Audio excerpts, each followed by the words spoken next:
My policing principle has been the same since elementary school. It's to treat others the way I'd like to be treated. I owe a lot to this community, and I try not to forget that. I try not to forget the fact that our first home was in Caldwell, living in Ottawa Community Housing. I try not to forget that there were multiple teachers and volunteers that stayed after school to help teach me positive ways to use my time while my parents were away. And I certainly will never forget the community that took me in and fed me at night when my parents simply couldn't because they were working their 2 jobs.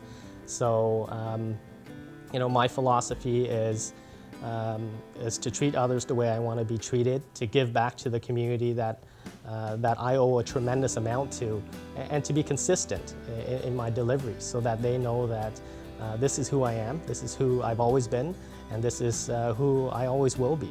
To be a community officer, especially one that puts you in direct responsibility with the community that has given so much to you, means everything to me. There's a lot of things that keep me going, and that comes from the incredible support I get at home from my family, my wife, the motivation of having an opportunity to inspire the next generation.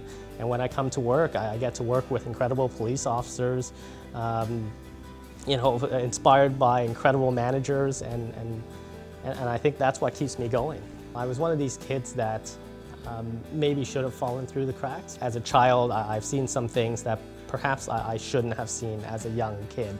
I've watched my parents cry, wondering if they're going to be able to pay the bills. I'm not sure any kid should have to go through that.